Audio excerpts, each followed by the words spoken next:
नमस्कार दोस्तों, स्वागत है आपके अपने YouTube चैनल संस्कृत अड्डा पर।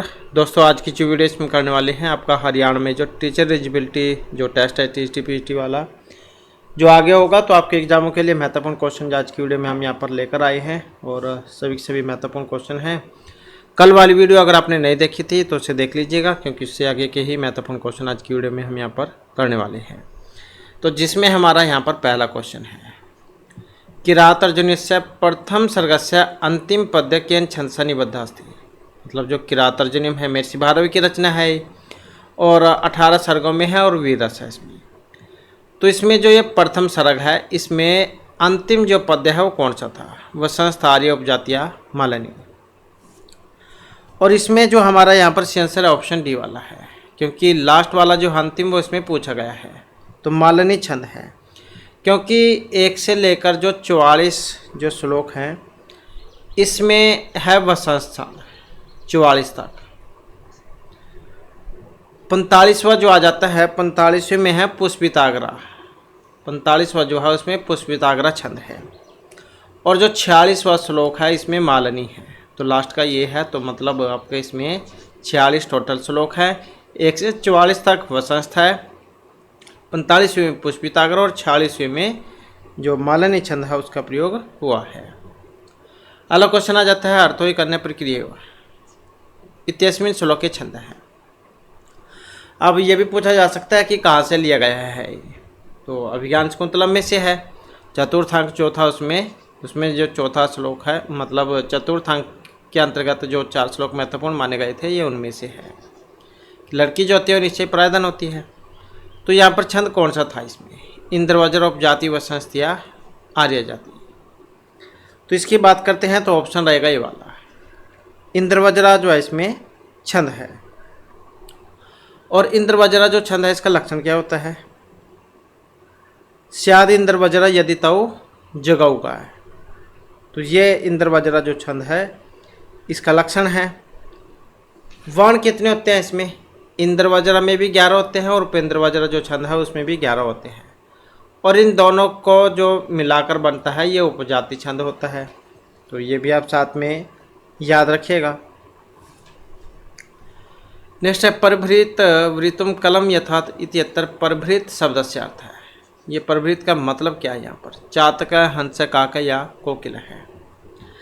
तो इसका अर्थ जो था यहाँ पर ये कोकिल से था, मतलब ये कोयल जो है इसी के नाम है। पिक, परभृत, कोकिल, काकपाली, वसंत दूत, वन प्रिया, तो ये सारे के सारे जो है इसी के ही नाम हैं। नेक्स्ट हमारा क्वेश्चन आधो लिखिताया सुक्ते स्त्रोतः किम। अपन आरती प्रसन्न मन फलः संपर्दो हिरत आत्मनाम। तो ये नीति शतकम, मेघदूत, शिवराज विजय या किरातार्जुनीय, तो इनमें से कहाँ से लिया गया है? तो ये जो श्लोक है यहाँ पर महर्षि कालिदास की जो रचना है मेघदूत, तो उसमें से जो ये लिया गया था। 2 खंडों में बटा हुआ है, पूर्वार्ध और उत्तरार्ध में। पूर्वार्ध भाग जो है इसमें 63 श्लोक है, उत्तरार्ध वाले में 52 है। तो इस प्रकार से 115 श्लोक हैं। 113 भी आपको देखने को मिल सकते हैं, क्योंकि अलग अलग आचार्यों ने अपने साथ अलग अलग माना था। श्रृंगार वियोग रस है इसमें, क्योंकि यक्ष जो थे वो अपनी प्रियतमा से इसमें अलग हो जाते हैं। नेक्स्ट है नृत्यायम सामम न दानवर्जितम इत्यस्मिन श्लोकांत से नृत्यम इति पदे समासास्ति। तो इसमें समास की बात करते हैं तो बहुब्रीहि जो समास है वो यहाँ पर इसमें माना गया है। निर्गत है आत्म है यस्मात्। और प्रत्यय की बात करें, अगर प्रत्यय में पूछा जाए तो अच प्रत्यय का प्रयोग यहाँ पर इसमें हुआ था। निर, अति, इण और अच। नेक्स्ट क्वेश्चन है लक्ष्मी प्रति किम अकथ्यत। सरस्वती परिगृहीतम इव न अलिद्रिति वरम पर्वत दुर्गेशो भ्रांतम वनचरीसः संतप्ता नाम तमसि शरणम जातम वंशे भुवन विदीप्ति। तो लक्ष्मी प्रति किम कथ्यत, क्या कहा गया था लक्ष्मी के प्रति? तो लक्ष्मी के प्रति जो कथन था ये था परिगृहीतम इव न अलिंगति।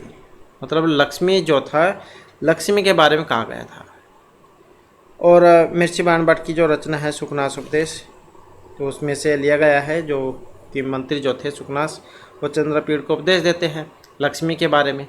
तो लक्ष्मी के बारे में ही इसमें यह बतलाया गया था, क्योंकि जो लक्ष्मी होती है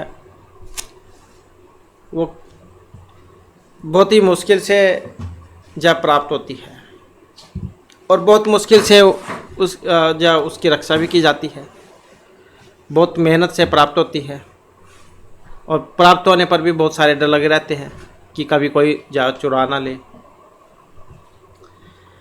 नेक्स्ट क्वेश्चन है हमारा, पितृ शब्दस्य रूपम नास्ते। पितृणा पितरे पितुः पितरो।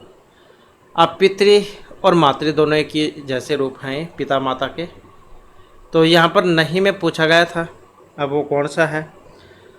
तो इसके रूप कैसे चलते हैं, पिता पितरो पितरः, पितरम पितरो पितृ, पितरा पितृभ्याम पितृभिः, पितरे पितृभ्याम पितृभ्यः, पितुः पितृभ्याम पितृभ्यः, पितुः पितरो पितृणाम, पितृ पितरोः पितृषु। पंचमी षष्ठी होती है, उसमें तो एक जैसी होते हैं दोनों एक वचन में। तो यहाँ पर एक रूप नहीं था, वो कौन से वाला है। अब यहाँ पर जो ये ऑप्शन ए में है पितृणा, ये वाला, तो ये इसमें नहीं आता है, क्योंकि इसमें पितरा रूप आता है, तृतीय एक वचन में पितरा आता है, न कि पितृणा। क्योंकि पितु भी आता है चतुर्थी पंचमी विभक्ति में, पितरे भी आता है चतुर्थी में, और पितरो भी आता है षष्ठी सप्तमी के द्विवचन में। नेक्स्ट है मेघदूत केन छंदसनि बद्धम अस्ति। अब महर्षि कालिदास की रचना है और लघुत्रय में आती है, इसको भी आप याद रखिएगा। तो यहाँ पर पूछा गया इसमें छंद। अब जो ये मेघदूत जो थी, इसमें मंदाक्रांता छंद था, आसानी से आप याद रख सकते हैं। दोनों में माँ महा, माँ से मेघदूत, मैं से मंदाक्रांता, आसानी से याद भी रह जाएगा। वर्ण भी बहुत बार पूछे जाते हैं एग्जाम में, तो वर्णों की संख्या 17 है इसमें। मंदाक्रांता जल्दी सर गम्यर्भो नातुतात गुरुचेत, ऐसे होता है इसका लक्षण।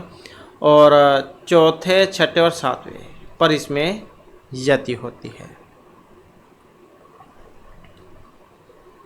नेक्स्ट है हमारा क्वेश्चन, किम प्रश्नवाचक सर्वनाम पदम चतुर्थी विभक्ति एक वचन है।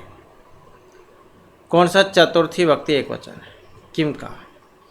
तो जब हम किम का रूप बनाते हैं तो इसके रूप कैसे चलते हैं, क कौ के, कम कौकान, केन काभ्यम कई, कस्मी काभ्यम के बह, कस्मात काभ्यम के बह, कस्य कहो केशाम, कस्मिन कहो केशु।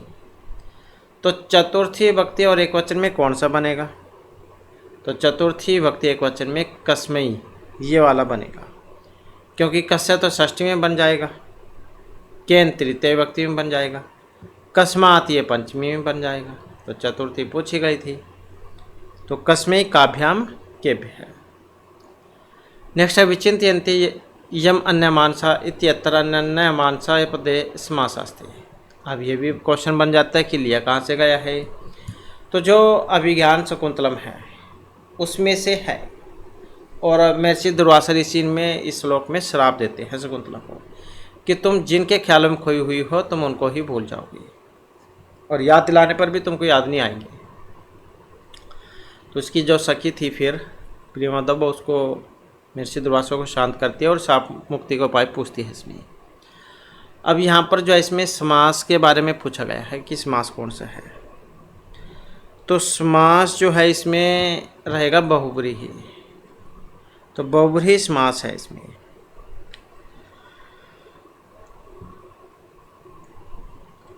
नेक्स्ट क्वेश्चन है उत्तरामचरितस्य तृतीयांकस्य आरम्भ केन वाक्येन भवति। उत्तरामचरित महर्षि विभूति की रचना है, 7 अंक है इसमें, और तृतीयांक का नाम छायांक था, वो भी आप याद रखिएगा।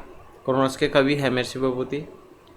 तो कस्य आरम्भ केन वाक्येन भवति, तृतीयांक आरम्भ, तथा प्रविष्टि कन्याद्वयम, नदीद्वयम, मुनिद्वयम या सखीद्वयम। केन के आने से मतलब ये नाटक तीसरा जो अंक है वो चला था। तो तृतीयांक का जो आरंभ हुआ था वो 2 नदी जो देवता हैं अधिष्ठात्री 2 नदी देवता, तो इनसे हुआ था, तमसमुरला जो है उनसे। नेक्स्ट है हमारा क्वेश्चन, समासम करोति कृष्णम सरिता है। तो जब हम इसका समास बनाएंगे कृष्णम श्रिता का। तो कौन से वाला जो है इसमें समास बनेगा? तो समास की बात करें तो यहाँ पर ऑप्शन बी वाला हो जाएगा इसमें। तो ये वाला हो जाएगा, कृष्ण श्रिता, कृष्णम श्रिता है।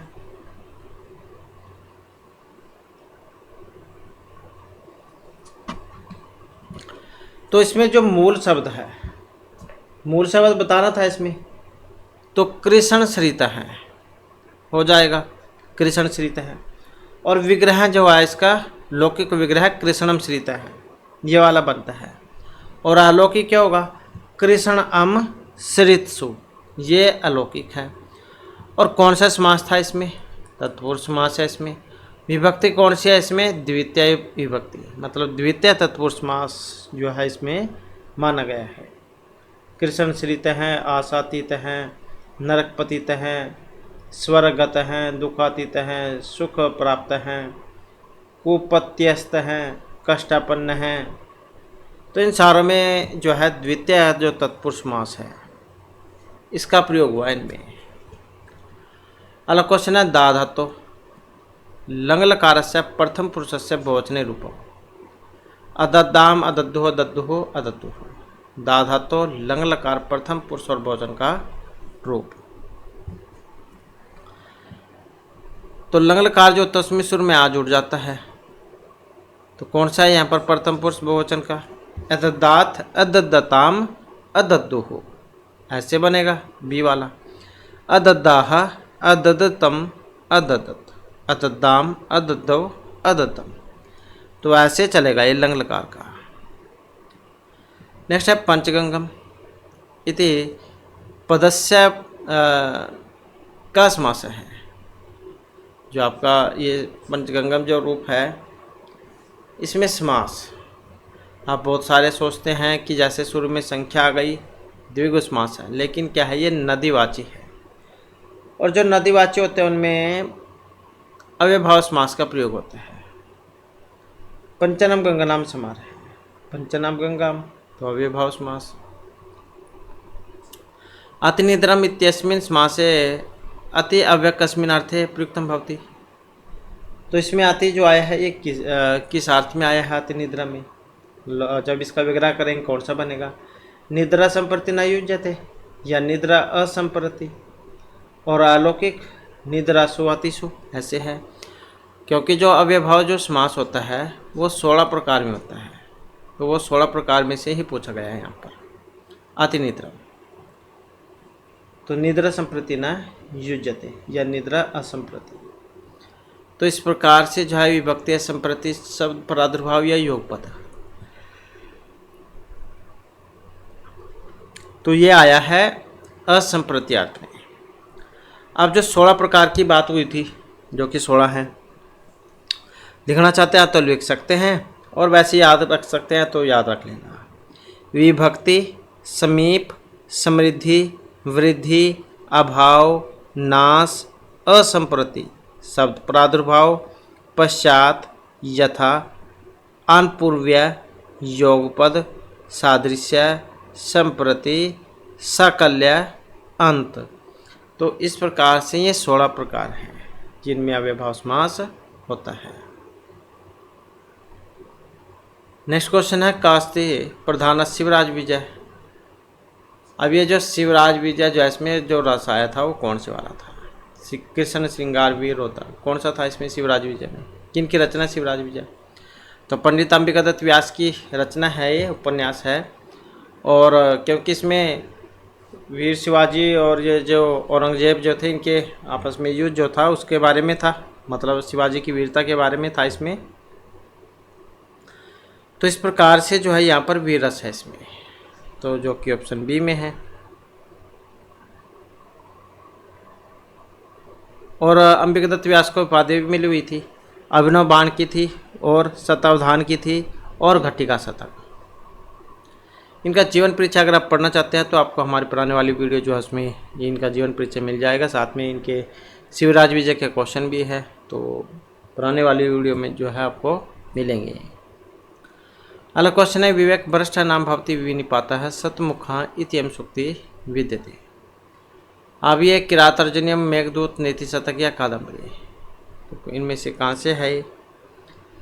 तो इसका जो संबंध है ऑप्शन बी से है, मतलब नीति शतक में से है।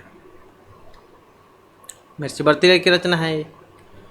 नेक्स्ट है हर्यव इत्यस्य संधिकारकम सूत्रम अस्ति इंगा पदांत दति अवंस्फोटनस्य वान्तु प्रत्यय चौयव है। हर्यव, तो इसमें जो है हर्यव में कौन सी संधि हुई है? अब इसमें संधि की बात करें तो ऑप्शन 1 वाला है इसमें, तो यही लगेगा इसमें, एंग है पदांत दति हर्यव। कौन सी संधि है इसमें?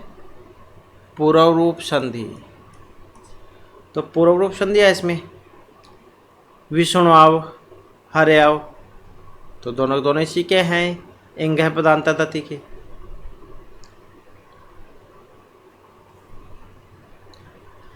नेक्स्ट हमारा क्वेश्चन, और ये जो अवंश फोटाइनस है ये वाला, ये अवंग करता है गो शब्द में अग्रम होकर बनेगा और साथ में अवंग ग्वाग्रम या गो अवग्रम, मतलब अवंग आदेश होगा इसमें। नेक्स्ट है किरातार्जुनीय कस्य सस्य प्रधान था, तो किरातार्जुनीय में युद्ध के बारे में वर्णन है, तो जहाँ पर युद्ध का वर्णन होगा तो उसमें वीररस होगा, प्रेम प्रसंग होगा तो श्रृंगारस होगा। नेक्स्ट है यत पूर्वम विधिना ललाट लिखितम तत्म अर्जितुम काक्षम है। हाँ, सुक्तिम कस्य ग्रंथस्य। अब ये जो सुक्ति है इनमें से कहाँ से ली गई है? तो इस सुक्ति का जो संबंध है ये नीति शतक से है।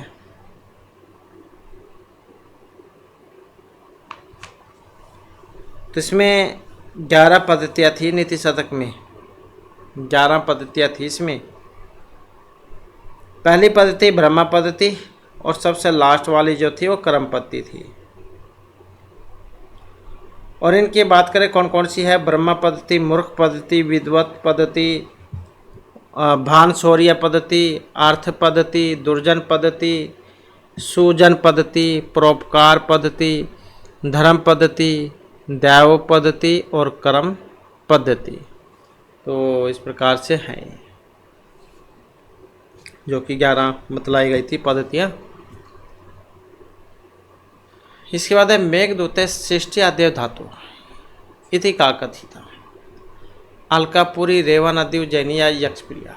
मेघदूते सृष्टि आदेव धातु, तो इसका जो संबंध है ऑप्शन आएगा डी से, मतलब यक्षप्रिया से इसका संबंध था, जिसमें मेघदूत में विधाता की आदि सृष्टि यक्षिणी को माना गया था, जो कि नायिका है इसकी। नेक्स्ट क्वेश्चन है शोधनस्य का परस्पर न बाधते त्रिगण शत्रु मित्र या भृत्यगण, तो जो कि ऑप्शन ए में है, मतलब त्रिगण की बात हुई थी यहाँ पर, धर्मार्थ काम। तो दुर्योधन जो था इसी का नाम था शोधन। तो दुर्योधन ने तीनों का समान विभाग करके अनासक्त भाव से सेवन करता है, जिसके कारण तीनों उसके गुण में अनुराग होने से मित्रता को प्राप्त हो गए हैं और उसको हानि नहीं पहुंचाते, उसकी बाधा नहीं करते। नेक्स्ट है अधोलिखिता सुक्ति को उत्तर भी देते ये तो मनार्च दुर्लभ मचा। अब कोई ऐसा बहुत ही कम देखने को मिलेंगे आपको व्यक्ति जो कि दूसरे के बारे में अच्छा सोचते हो, क्योंकि सभी अपने भलाई के बारे में सोचते हैं। आज के टाइम में अपना हित सर्वोपरि होना चाहिए, दूसरे का तो बेशक कितना मर्जी नुकसान हो जाए। तो हितकारी और मनोहर वचन दुर्लभ होते हैं, तो सुक्ति आई थी किरातार्जुनीय में। तो इस प्रकार से तो ऑप्शन जो यहाँ पर डी है ये वाला हो जाएगा इसमें। तो वीर रस था इसमें और पांचालीशाली थी, इसको भी आप याद रखिएगा। तो प्रथम सर्ग में वैदर्भीशाली का प्रयोग किया है महर्षि भारवी ने। नेक्स्ट क्वेश्चन है पुट पाक प्रतिकाशा रमस्य कौनस्य इति मुक्ति उत्तरम चरिते वर्तते तमसा मुरला गोदावरी सीता। पुटपाक प्रतिकाश रमस्य कौनस्य है? पुटपाक जो होता है कि ऐसा बर्तन है जैसे कुकर होता है, उसमें अंदर अंदर सब्जी पकती रहती है, बाहर जो है उससे कोई दिखाई नहीं देती है, अब इसमें अंदर क्या है। तो इसी प्रकार से जो राम जो थे वो भी अंदर अंदर जा अपने क्रोध के कारण जल रहे थे, तो बाहर से तो दिखते नहीं थे। कुछ ऐसी जा कह सकते हैं आप मानसिक बीमारी, तो शरीर तो स्वस्थ दिखेगा लेकिन मन दुखी होगा, तो उसे यहाँ ऐसी बात जो इसमें भी थी ये। तो राम का जो करुण रस है वो पुष्पाक के समान था। और 256 श्लोक है इसमें। तो इसमें उक्ति के बारे में पूछा गया था, तो उक्ति का संबंध मुरला से था ये। नेक्स्ट हमारा क्वेश्चन,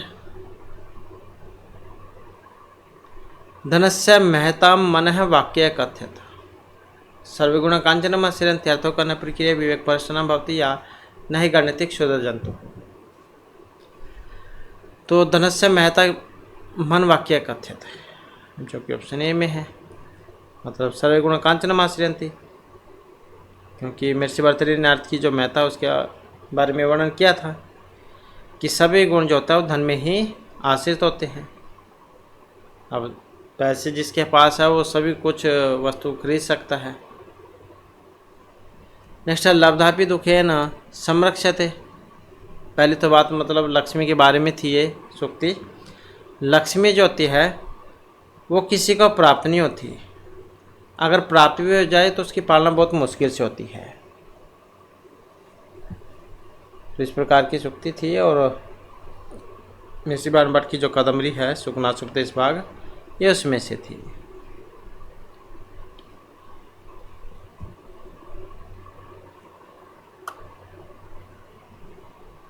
अब यहाँ पर बताना आपने पंच त्रिंशत अधिक द्विशतम। द्विशतम मतलब 100, द्वि 2, 200, और ये कितने हैं, पंच 5 और त्रिंशत 30, 30 और 5 35, और द्विशतम मतलब 100 में 2 ज़्यादा, मतलब 100 100 200, तो कितना बनेगा ये 235। पंच त्रिंशत कितना होगा 35, और ये कितना है अधिक द्विशतम मतलब 200 रुपये और ज़्यादा 235। 253 को 350 अधिक द्विशत ये त्रिशतम। इसके बाद भी धातु विधिलिंग प्रथम पुरुष एक वचन से रूपम अस्ति। ध्यानार्थ में होती है, एग्जाम में कारक में भी पूछी जाती है, तो पंचमी विभक्ति होती है इनमें, बी और त्रयार्थ में, ब्याह और अर्थ में पंचमी विभक्ति होती है। तो अब प्रथम एक वचन में कौन सा वाला रूप बनेगा इसका, यही बतलाना है इसमें, तो यही हो जाएगा ऑप्शन बी वाला, बिभ्यात। और रूप कैसे चलते हैं इसके, बिभ्यात बिभ्याताम बिभ्युः, बिभ्याः बिभ्यातम बिभ्यात, बिभ्याम बिभ्याओ बिभ्याम। तो इस प्रकार से जो है इसके रूप है वो चलते हैं।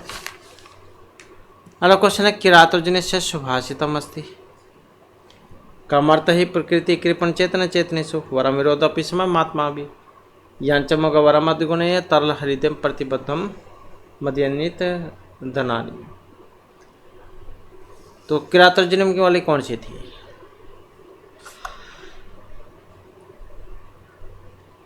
तो इसमें तो यही थी ऑप्शन बी वाली, वरम विरोधपि समात्मा भी, कि महात्मा जो होते हैं अच्छे व्यक्ति उनके साथ लड़ाई झगड़ा भी अच्छा होता है। नेक्स्ट क्वेश्चन है मृत यवनस्य कंचुकात किम प्राप्तम, क्या प्राप्त हुआ था कंचुकी को, पत्थर छुरी का रतन या मानचित्रम। और यहाँ पर हमारा जो इसमें से आंसर कौन सा बनेगा, ऑप्शन ये वाला हो जाएगा। इसमें पत्थर ही मिला था उससे, मतलब यवन युवक जो थे वो बीजापुर नरेश का पत्थर लेकर जा रहे थे, तो नदी के किनारे से एक भ्रमण करने का प्रण कर लिया था। और उसके पहनावा कैसा था, नीली पगड़ी थी उसकी, कुर्ता हरे रंग का था, अधोवस्त्र चितकबरे रंग के थे और कमरबंद काले रंग का था उसका, ये उसकी पहचान थी। तो पत्र मिला था। नेक्स्ट है सच कुलपति राधा छंदसाम यह प्रोक्ता। वाल्मीकि, अगस्त्य, व्यास या वशिष्ठ। तो इसका जो संबंध है ऑप्शन ए से रहेगा, महर्षि वाल्मीकि से। उत्तरामचरित का जो तृतीय अंक है तो उसमें से है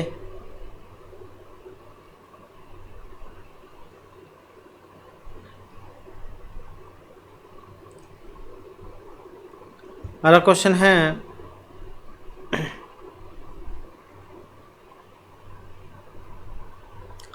अच प्रत्याहारे ना बाधिता भवती। अब अच प्रत्याहार में नहीं आएगा। कौन कौन से होते हैं? आयुवन, ऋलिक एवं एवच, ये वाले प्रत्यय होते हैं। अब इसमें से हलंत तो हटा दो बस। तो कौन से वाला हो जाएगा इसमें? ना ही मैं पूछा गया था तो यही बन जाएगा इसमें तो, क्योंकि आयुवन, ऋलिक एवं अयवच, तो ये बनेगा। तो इनके बीच में जितने भी यहाँ सारे आ जाएंगे, बस जो आपने हलंत वाले में छोड़ देने हैं बस इसमें। मुष्य नाम देह से शत्रु, नीति शतक के अनुसार निद्र भोगशाला से पिपासा। तो कौन है मनुष्य के जिनका सबसे बड़ा शत्रु? आलस्य, आलकस कह देते हैं।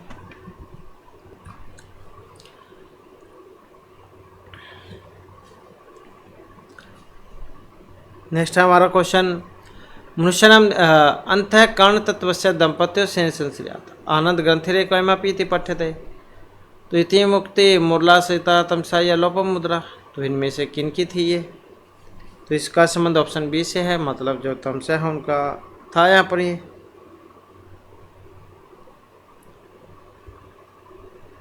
नेक्स्ट है नीति शतक अनुसार मूर्खाणाम भूषण। अब मूर्खों का भूषण क्या है? अब विद्वानों की सभा है और इसमें एक मूर्ख व्यक्ति भी बैठा है, तो तब तक तो उन्हीं के जैसा लगेगा जब तक अपने मुंह से कोई आवाज़ ना निकाल दे। इसी प्रकार से कौवा और कोयल एक जैसे होते हैं, लेकिन जैसे ही कोयल अपने मुंह से आवाज़ निकालेगी तो उसका पता लग जाएगा कि ये कौवा है या फिर ये कोयल है। तो विद्वान तो तभी तक है जब तक वो अपने मुंह से कुछ नहीं बोलते, और जैसे बोलेंगे उनके बारे में पता लग जाएगा। तो नीति शतक अनुसार मूर्खानाम आभूषणम किम, क्या भूषण है उनका? चुप रहना, मौन रहना। मतलब न खलु धीमताम कश्चित विश्व नाम उक्ति ही। अब ये शार्दवत, सारंगराव, प्रियमदा या फिर गौतमी। तो इसका संबंध ऑप्शन बी से था, सारंगराव से, कि विद्वान व्यक्ति जो होते हैं उनके लिए कोई वस्तु अज्ञात नहीं होती, मतलब उनको सारी चीज़ों के बारे में पता होता है। तो इस प्रकार से जो हमारी क्लास में महत्वपूर्ण क्वेश्चन थे। नेक्स्ट वीडियो की इसमें आपके लिए नए जो महत्वपूर्ण क्वेश्चन हम जहाँ लेकर आएंगे। और हमारे साथ अंत बनाने के लिए धन्यवाद।